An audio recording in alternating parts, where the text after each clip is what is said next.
Yeah, we're going to go deep into the wings, going to go super technical. If you don't want to get technical, go watch something else.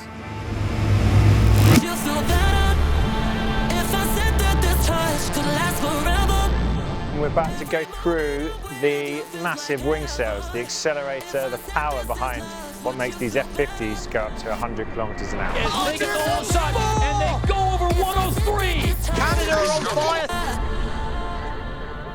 So this is our wing. SailGP is pretty unique. It's kind of the only event right now that's got wings instead of the traditional masts and sails. You know, everyone knows how to trim a mast and sail, but the big thing about wings is when you let them out, where a sail would start flapping, the wing, actually, you can go negative. So you can have an absolutely massive wing compared to the size of the boat because you can let the thing out so far and actually go almost negative at the top, not almost, definitely negative at the top, and you never get that flapping moment that you would do on a soft sail, right? So you can have a huge wing that's really powerful when it's light or when you're going slow, but as you're going fast, you can spill the breeze out the top and actually make the top push the boat over to windward, so actually give you extra righting moment, like extra crew on the side, and that then means you can have loads and loads of power at the bottom that's pushing you forwards but not heeling the boat over. So that's why the wings are awesome, and as sailors we love them. This is the 24-meter configuration, and we got a small, we got a medium, and we got a massive. This is medium because the breeze this weekend is light, but it's not so light that we're going to go big wing. You can see on the back edge there's 4 flaps on the back. Now when we go big wing, we put a 5th one in there, and when we go small wing, we take one out and only go 3. That's how you make them bigger and smaller. Big wings are good for heeling the boat over, but they're draggy. So you can't get the top speeds, but you can get the hull flying in the lighter breeze. As sailors, we want the smallest wing possible because it's faster, but the big wings do make the racing better when it's light because they're all a bit more even. We have the option to just fly one hull much earlier, but actually getting onto the foils is slightly later because it's heavier, it's draggier, and the whole package is just a bit slower. Yeah, and I mean the size of the wing is chosen by the league, so we don't have an influence over it. The league chooses the set, and it's the same for every team. And it's completely wind speed based. So if it's under 10 knots, they'll put the big one, the 29-meter on. If it's between kind of 10 to 20 or 10 to 22 sometimes, they'll put the medium one on. And then when it's super windy, they'll put the little fella on. We've got 4 wings in here now. There's 1 behind ours and there's 2 over here. But the thing is with these wings, it probably takes an hour and a half for each wing to change between the sizes. So they've got to make the call the night before. Now there's times when they make the wrong call, you know, and we get stuck on the big wing or stuck on the small wing, and when the breeze isn't quite right for it. And that's the big disadvantage of wings over sails, where with a sail you can swap to your flatter mainsail or your smaller jibs. Where here we've got a couple of different jib sizes for each of the wing sizes, but you're still stuck with 5 meters or could even be 11 meters too much wing sail in the wrong conditions. So that's the one disadvantage of a wing. But even with the big wing compared to a sail, you're still going to be better off because you can spill all that breeze out the top. You're just going to be a little bit draggier than if you had the smaller one on the deck. 3 major controls on this wing. Camber. So right now you've got 0 camber. Now camber is like a really, really effective outhaul on a mainsail. Okay, so you can put depth into the whole wing. And you do that by extending and retracting these hydraulic rams. That then pushes this arm, and that then puts depth into the sail on one side. And then when you tack, you then extend this ram and you put depth into the sail on the other side. So that's the first control, is camber. Second control is twist. Now twist is when you have a difference between the camber at the bottom and the camber at the top. So we have, say, 20 degrees at the bottom, 15, 10, 5. It's a lot less camber as we go up, and you can make that twist, you can have up to 60 degrees of twist on this wing. So you could have 30 degrees of camber at the bottom, but negative 30 degrees of camber at the top when you're trying to spill lots of wind. Now that wouldn't be a great setup because it'd be really, really kind of lots of lift, but also lots of drag. You're better off setting up with a slightly flatter all the way along.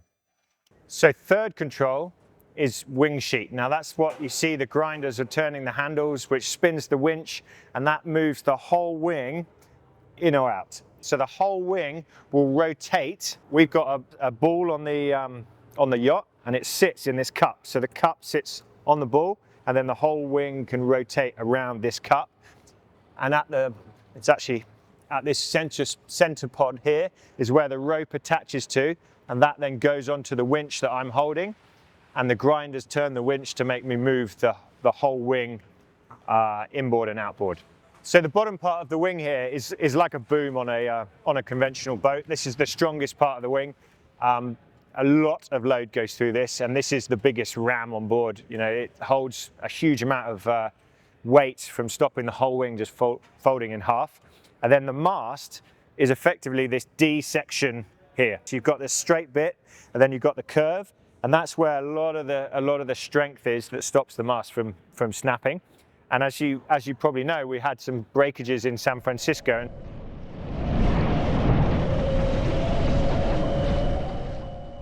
The reason we missed Rio was because these had those defects. And the bit that was changed was this flat bit of the D section. So this whole panel here was the part that was changed, and that has been changed from a kind of 2 layers of carbon with some Nomex, kind of crisscross honeycomby type thing, and that's been changed into the same but with an aluminium Nomex, which is far stronger and is being glued on there a little bit better than it was. The other advantage is these things, they get shipped around the world. We're going to containers for every event and then shipped to the next regatta. They can take the odd knock in those containers, so it doesn't take a huge knock to really make them structurally a lot weaker. So having replaced all that, A, the aluminium core is a little bit stronger, but B, they've been replaced and they're now new, and they can guarantee that they haven't had a knock. Now, after each day, the whole wing will get ultrasounded. You go in and you check everything to make sure there's no little breakages in any of the carbon parts. They do it on the foils, they do it on a lot of the boat, and they do it on a big part of the wing here. And that's how we check to see if any of the parts were broken during sailing that we hadn't noticed. We were doing some training in Bermuda with the Brazilian team, and we actually had one of these sections break. It was a wing that had been hit by lightning in the past, and actually it snapped. So this whole D section just ripped in half, a little bit above the lower shrouds, and then the whole thing came crashing down just as we were running across. We saw it break, saw it come down, managed to run out of the way, but it came down with quite a force. So yeah, they've got to do some good inspections on these overnight to make sure that they stay structurally sound. It's a massive operation for these guys to have fixed all these wings and built a whole new one for the Australians. So yeah, you know, massive effort from these guys, and it took them, you know, 6-7 weeks straight. And yeah, these guys, some of them have actually been away from home for 11 weeks. Just getting these things fixed before this regatta. So massive push on those guys' part. Yeah, so everything is powered with hydraulics. You can see that this is actually just an overflow here. Hydraulics is just dripping out, but everything's hydraulic. So this ram, and this is how all the rams, all the levels are connected. They just come in and out. Now in here, we've got air tanks and oil tanks, and that oil will get fired into the ram to extend it, or sucked out of the ram to retract it. And that's how each level moves. Now, as we move up the wing, we talked a little bit about the structure at the bottom, and then we've got some structure in the wing here. You can see these are the frames, okay? Not a huge amount of strength in these frames. I could snap this if I gave it a bit of load. You know, you see how thin everything is here. This is to stop it all moving shape. But this channel here, there's a little bit of structure in that one, and the rear one there has got a lot of structure in. And then, as we mentioned earlier, this D section at the front is hugely strong, okay? So lots of strength here, very little strength here. All this is doing is holding what's called Kleisar, which is basically, it's like a plastic film. It's holding the shape for the wing. So a lot of strength at the back, a lot of strength at the front, nothing in the middle. And we quite often, especially on the back ones, we quite often break these on sailing days if someone nudges them with their shoulder or something like that. And then this Kleisar is double-sided tape on each of these frames, put on, and then we heat it with a ski iron or a heat gun, and that then shrinks it into place and gives it its shape. This is to keep it cool So this sucks a little bit of air in, which keeps the pumps a bit colder. Obviously the pumps, we go to some very hot locations. The wings are working pretty hard with a hour-and-a-half sailing session, and they need to stay cool. So this is just sucking a bit of air in. Brake cleaner, in case we spill some oil. That's not normally in there. This is the electronics box. This is a button that I press if something starts going wrong. So if one of the levels starts doing something it's not supposed to, those levels can't go a huge difference to the one below it, or the whole wing will just snap itself. So there's a lot of electronics to stop that happening, but if any of those stop working, I can run in and hit this button. This will get closed up with a zip, but I can run in, unzip and hit the button. Loads of electronics in here, making sure all of these actuators move in and out at the right times, and that then all feeds back to HQ, and they can see every level, they can see what all the wings are doing, they can see which buttons I'm pressing, and we can then compare that to what everyone else is doing when we do the analysis in the evenings, which is really useful. And very different to the America's Cup, where the America's Cup is very secretive. You can't really see what anyone's doing. Here, I could tell you, Brazilian wing here, I could tell you every button that they pressed throughout the day, and we can make a direct comparison, see if they were doing something that we perceived to be better than what we were doing. Yeah, one of the big advantages to having grey hair is, I've been around basically since the wings started. We did the 2013 America's Cup, and after the Deed of Gift match in 2010, the wings were on all the boats. So, we had the amazing time on that campaign that we did the first wings. In that Luna Rossa campaign, we had this whole mast section that could twist, which was an amazing bit of kit, but extremely unreliable.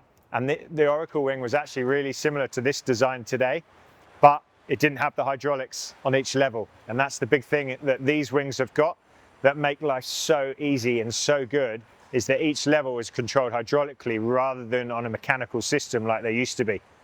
But yeah, so I became a wing trimmer for my second America's Cup in 2017. And we then designed this wing effectively for that America's Cup. And these are just turbocharged versions of those.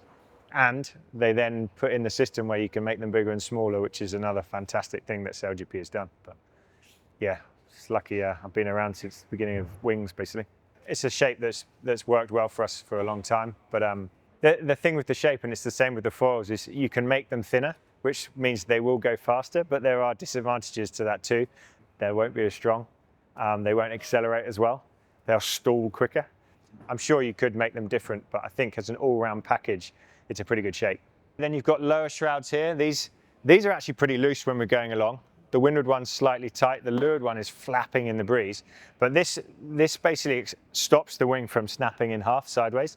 So it will just take a little bit of load and make sure that the wing is reasonably straight. But the issue with these is you can see they're on the side of the wing. So when the wing rotates, one gets tight, one gets loose. So it's hard actually to get the tension in these right. So actually that was the one big thing after our wing snap in Bermuda, is we actually loosened the lowers, and now they bend a little bit to leeward. But that means that the one on the far side, the leeward one, is actually really, really slack, which looks kind of weird.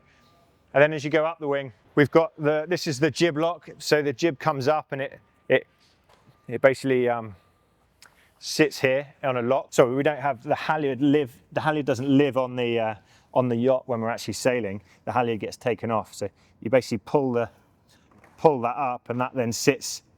The jib's actually, they're locks at the bottom here, but that then goes into this, twists and sits on the lock, and then you take the halyard off, and that's how you take the halyard off. So that will stay. The jib will stay up there, and then this is also the forestay. So the forestay is at the front of the boat, stops puts all the load through the middle of the boat, and means that you can have super tight shrouds, which is the next level up. The shrouds, the one thing about these wings is because they're on the outside, and the wing is twisting, these shrouds have a huge amount of load in them. And when the wing twists, these shrouds are trying to pull the wing back central. So we've had a few things. One of them broke my leg. But when you let the wing out, suddenly all the load goes in the sheet. The sheet can go slack, and the wing is trying to pull itself back central. So if the jib's too far in, or I've got too much twist, the wing will actually sheet itself on and heel the boat over without any tension in the sheet, which is pretty scary, especially the first few times it happens. And the way to solve that is to actually close the twist, which then makes the wing go out, but it also heels the boat over very quickly. And when I did my leg, I closed the twist, which meant the wing went out, but the boat heeled over very fast and actually shot me out. I then hit the central pod with the side of my leg and broke my leg because these shrouds were basically pulling the wing straight. So yeah, huge amount of load on those. So these are actually made loads and loads of carbon rods inside. So you can actually snap this. If someone drove over this on the forklift, it would snap, and then it loses all its ability to take load. There's lots and lots of pieces of rope inside the one. Uni fibers in here, keeping it all together.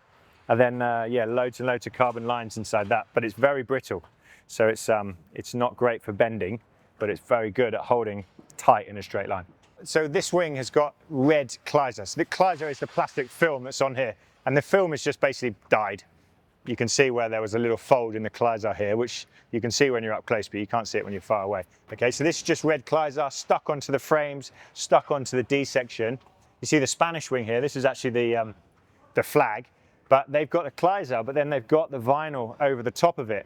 Now, some teams choose to use the Kleiser without any vinyl on. Some teams choose to put the vinyl over the top of the Kleiser, and you can see the whole wing is vinyl. This is actually quite a lot heavier than what we have, but they then weight equalize the wings, and we have to put a bit of weight into the wing to make sure that all the boats are the same. I still like not having the vinyl on and having the colored Kleiser because it just twists a bit better, it stretches a bit more, and I think it's a bit of a disadvantage. But obviously branding sometimes means you need the right color, and they don't always make them the right color.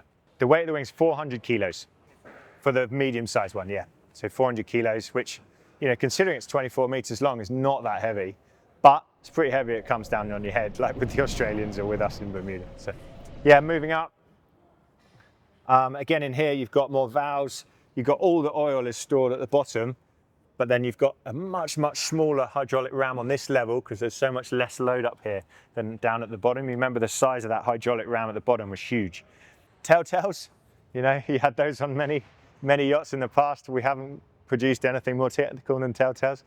Okay, come to the top, got one more tank up here. And then this is the radio frequency stuff. So this is the stuff that gets beamed back to make sure everything gets beamed back to the HQ here. And this is all our positional data comes on this. So actually, if this doesn't work, they don't let you race because they can't tell where you are, because other teams can't tell where you are, and it's dangerous. We have got one rope.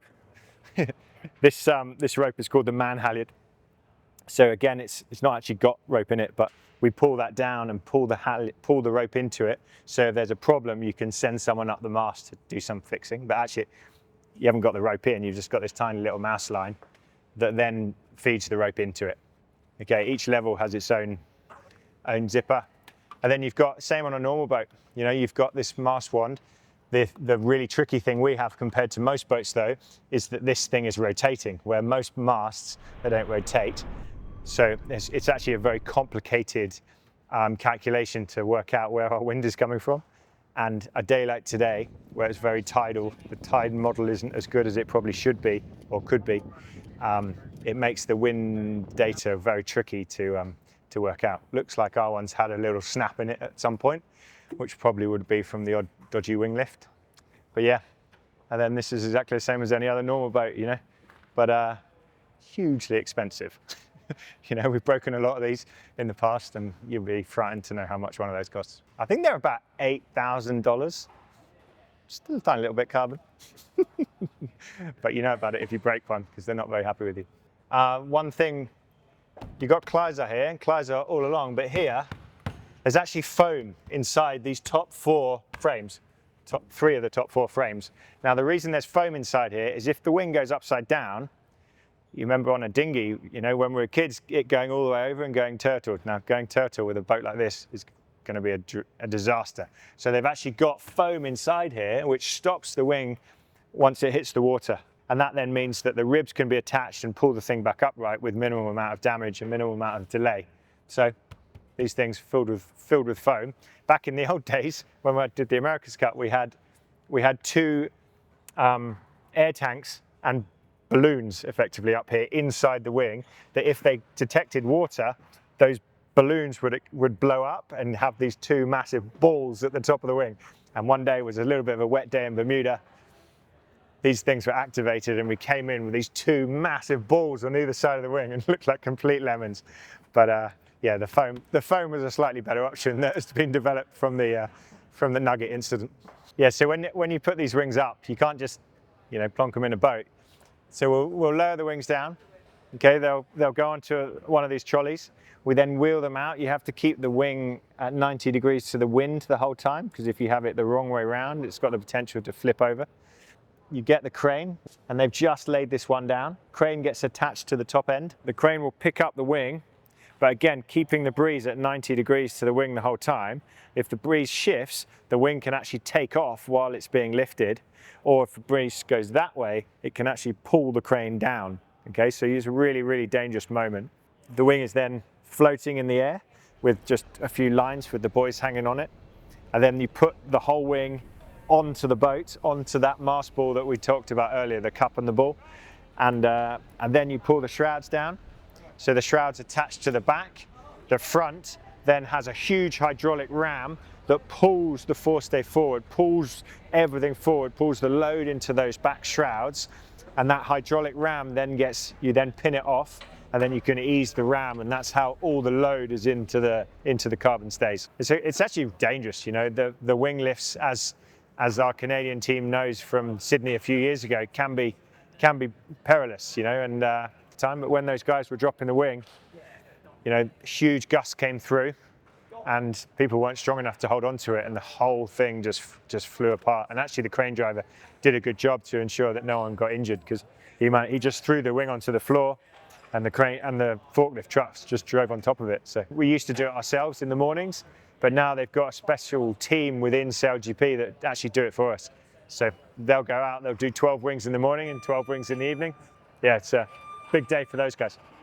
You can see this square here, kind of empty square. This is where our wing screens go. So there's, they basically screw screens into here, plug them all into these electronics, and these screens will show us all the data from the race course. They'll show us how fast we're going, what angles we're sailing, you know, everything. We literally couldn't sail without this, because we wouldn't know where the course was, we wouldn't know when the start was. Everything gets beamed to this screen, and that's how all the data comes. There's no flags like on normal boats. Everything goes to these screens, and that's how they tell us where the buoys are, where the boundaries are, when the start is. I think that there's a future where the screens are going to actually move to here. The reason for that is the screen looks great here, we can see it really well, but the problem is we can't actually see through the wing at the starboard tackers that are coming across. So there's a plan in the future to move these up to try and make sure the wings are a little bit more see-through. And then behind that, we've got the underwing fairings. Now these things are to make sure that the wing sits on to the boat and none of the air can get underneath the wing. Obviously right now you can see there'll be a space, and you need the wing to be able to go backwards so that you can get those shrouds on like we were talking about earlier. So you can't have them on the whole time because the wing's got to rake backwards. But then as the wing gets pulled forward, you've got this big gap that you need to fill. So we've got this carbon piece that fits in here, little one here, big one at the back, and that then makes it called deck sweeping. So that one basically touches the boat and makes sure none of that air can travel underneath the wing. And if you don't have those, you can feel it in the wing sheet how much less load there is. There's a huge amount. It's the most important part of the wing here to make sure that none of that air can escape below. And there's a huge amount of importance to making sure that the carbon bit scratches along the boat almost to ensure no air can get underneath. So that's everything on the wing in the shed. Now we're going to go onto the boat and show you how everything moves. Yeah, so we were talking in the shed about the 3 movements we had on board. So first one I was talking about was camber. Camber, I've got these 2 buttons. I've got little controls, got a little nut and a washer on this on these buttons, so I can feel which one I'm pressing without looking at it. But camber, so I'm adding camber with this button. Hold it down and it goes quickly. Tap it and it goes 1 degree at a time. And then this one is to close camber, so that adds power to the whole wing. And then I've got twist. So this is a joystick, and this is effectively like my main sheet on a sailing boat, or maybe even the bang on a sailing boat. But that makes a difference between the top of the wing and the bottom of the wing, and spills all the wind out the top.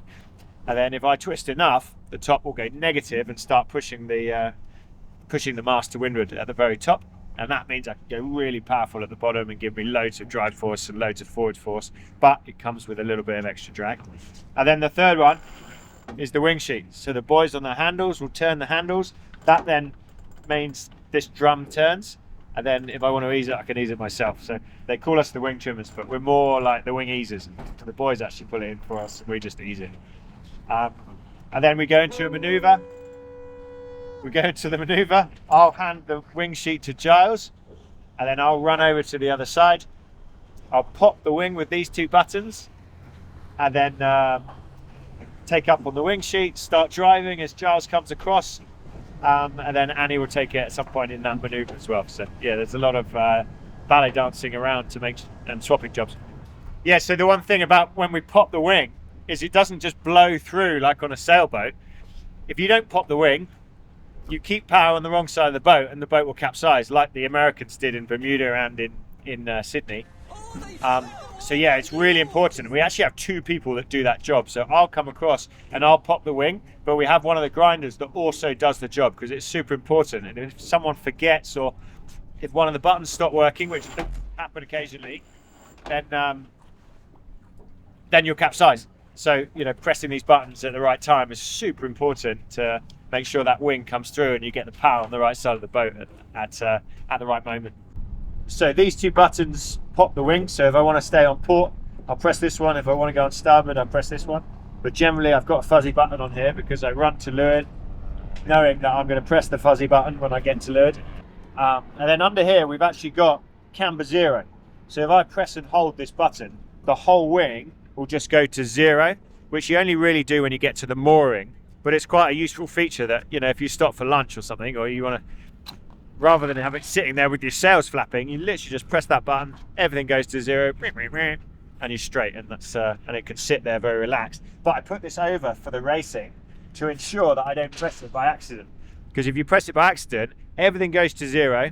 I then have to press and hold it for 4 seconds to make it disengage, and the whole wing will go back to that 0 setting. So I have to set it all up again.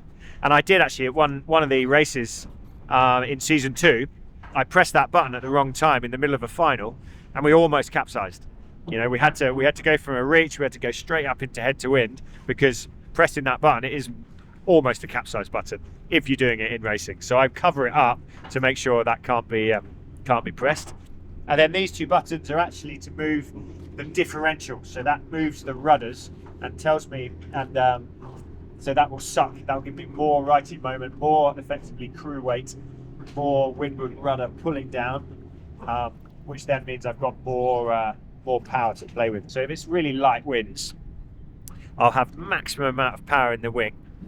But if I still can't quite keep the hull up, then I'll take a bit of differential off, which effectively is like all the crew going to leeward.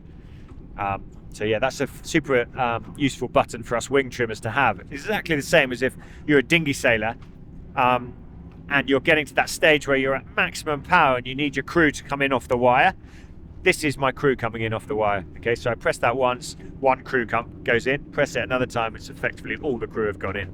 So yeah, that's a super useful button as well. But my main controls: camber, popping the wing in attack, but you only do that in attack or jibe, and then twist. And on the twist, I'm on that the whole time. So I'm down press is about a 3-degree twist range, up press is the same. I know where my kind of average is, and I'm kind of down 2, up 2, down 2, and I always know how far off my average I am. And then I've got all the data here on my screen, which tells me everything I want to know. So everything from what the wind angle is, what the each level is twisted, how many degrees it's twisted, and then direction, heel angles, and then I've got some rudder diff information on there as well. These numbers are the angles on each level. So this is bottom level, 2, 3, 4, all the way to the top.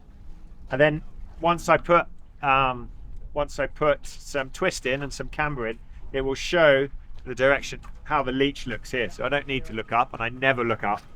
You only ever look at this to see what angle and how the leech is sitting. So if I can make the leech sit like that, or I can make the leech sit like that, or can do a bunch of different stuff in here to make sure. And this is a kind of visual reference of where the diff is. These are pressures, so how much oil effectively I've got.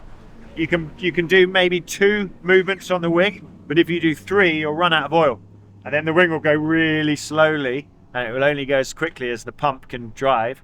But the pump is then charging an accumulator, which then fires when you do your first 2 movements. Okay, so this is telling me if I've got pressure. Twist, we're talking about that. That's the difference between this number and this number. So the camber at the top compared to the camber at the bottom. Well, as we're going along, we'll see these ones will go negative, which gives you that righting moment to windward. AWA minus E1. So that's the angle that the front element, so the front of the wing, is sitting next to the wind. Okay, so if the wing is sitting like that and the wind is coming in this direction, that number will read 90 degrees. If it's coming dead in front of us, it will read 0. So we can tell on this number really useful stuff, like I know that if that number says more than 20, the wing is stalling. Okay, so when we're doing a slow speed acceleration, if I'm seeing 30 there, I'm actually better off letting the wing out to get more power rather than pulling it in, which is a bit of a weird scenario, but it does happen quite a lot. It happened a lot today when we're kind of doing some slow speed maneuvers. So I'm looking at that number. If it says 20, I know I can wind. If it says more than 20, I know I've got to ease. Distance to boundary. So that's how far on the course we've got to go. That's something I will call to Giles to say, you know, we've got 100 meters to the boundary here. We better start moving because we do 100 meters in about 2 seconds at times. Is that right? Pretty quickly. Pretty quickly. 4 seconds. True in direction. We've got it on the screen up there, but there's another one here. Heel. Apparent wind angle. So that's the angle that the wind is hitting the boat, and then apparent wind speed. So, you know, upwind, that number can hit 60, 70 kph. So it's pretty impressive. And then actually the wing screen that we mentioned in the shed, you can see the windscreen if you turn around, but that's got all the information for the racing. Here's our kind of main things that I look at.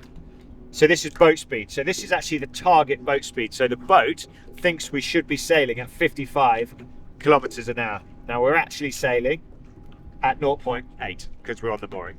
And then this is the angle it wants us to sail at. So it wants us to sail 39 at the moment. And green, because we're going higher than our true wind angle, because we're at 3 degrees at the moment, so we're sailing nice and high. So it's green because we're doing better than we should do, and we're in red on the boat speed target because we're actually doing 1 knot, 1 kilometer an hour rather than 38. So you can look at these bars, and when these bars go level, or if ideally they're all green, because you're then going higher and faster than you should be. VMG, I don't look at the VMG a huge amount, but again, it's telling us that we're going a little bit slower than we should be on VMG upwind. Okay, then we've got all these numbers: true wind angle, boat speed, leeway. I personally don't look at leeway much, but that's been a big change with the T-foils, is we have a lot less leeway, and when we change the cant, the leeway changes, so we can see how much leeway we're getting. True wind speed in kilometers an hour. Okay, so that especially in this wind, when it's a little bit lighter, we know when we can go to H1 in certain wind speeds, we know when we can foil. So we're looking at that a little bit, kind of judging when we can take off and when we can't. And some of the settings are based around that. Rake, that's the leeward foil, the rake on the leeward foil. So I know if that's a minus number, Billy's having one. And as we're going along, he's adjusting that constantly. Cant, on the old L foils, you had the cant at maximum out, which is -10, and then they're stowed in their inboard position, which is +6. And that's basically how you sailed with it the whole time. But with the T-foils, we're moving that constantly. So we actually will go along at +6 as we're sailing along, and then as we get faster and faster, they go outboard. This leeway number will change as we're moving it outboard. So Billy is constantly looking at these numbers, although he's actually got a panel that he's looking at. Rudder angle, that's how much lift or suck the rudders are giving you. So if you have a -2.5 rudder angle, you'll be sailing along really bow up, stern in the water. If you have a positive number, we normally sail upwind at about 2.9 or 3, and that means we'll be sailing with a slightly bow down pitch. And then rudder angle differential. We can get 7.5 degrees of differential, and you have to have that going upwind because that is your turbo mode. Okay, so we have 7.5 degrees of rudder differential, and then as you go faster and faster, the boat will actually limit how much differential you can have, because if you start going really, really fast with 7.5 degrees of differential, you'll get so much down suck that the boat will snap in half. So as the speed increases, the boat will automatically take a bit of differential off, and that it really bleeds off with the T-foils because we've already got that extra righty boat. So we'll be going upwind with 7.5, downwind we'll try and get 7.5, but actually it will bleed off. With the L-foils will probably only be 3 or 4 degrees. With the T's, maybe only 1 degree because we're going so much faster. This is all the course information, true wind direction, course axis. So what the direction that the windward mark is to the leeward mark. So you can see in this scenario, the course is 7 degrees left, or now it's about right, okay? But the course is a little bit further one way. Gate bias, so the next buoy we're gonna come to is 60 meters biased if you turn right. Jib sheet position, jib's at 0 at the moment, which means it's pulled all the way in. That's a 0 to 100. Jib sheet angle, that's the angle that the jib is compared to the front of the boat. We're currently at 2 degrees. How many legs we've got? Somehow we're at -3 of 2 legs for our course. And then this is the timers. All right, and then we've got the map. Now on the map, this is it's not really showing what it normally shows because we're off the course at the moment. But generally it will show us where all the other boats are positioned. It will show us if we've got an intersection with them. It will show you if you're on ley line. In some scenarios, it will show you the routing to how many tacks it is to get to the top. So yeah, super useful bit of information. And then actually when it goes into the start mode, it gives you even more information about how far it is to the start line and how much time you have to kill before you get going. Last but not least, we've got foot buttons down here. So we've got loads going on with our hands, but actually there's times when you haven't got enough hands, okay? So in a jibe, for example, I'll go like this. I'll have wing sheet in one hand, I'll have wing twist in the other hand, I'll have my little finger on popping the wing. So I'll be twisting, popping the wing, easing the sheet with letting it slide through, and then driving. But not only that, is I've also got stuff going on with my feet here. So front button is jib sheet on, second one is jib sheet off, and then I've got board up, and I've also got a wing twist if I can't get my hand to it. So in a jibe, like I say, I run to leeward, I grab this, I bring my hand to the front, I've got wing twist, wing sheet, wing pop, camber, sometimes even differential if it's light, and then drive for a second, and then I'm lifting the board. And if the jib sheet needs a movement as well, I do a bit of heel and toe action to get the jib sheet to go out as well as the board. So plenty going on in a maneuver. Probably have 7 jobs to do in a maneuver, and that's the same as everyone else on board, you know, and all those jobs have got to happen at once, otherwise you don't get a good maneuver.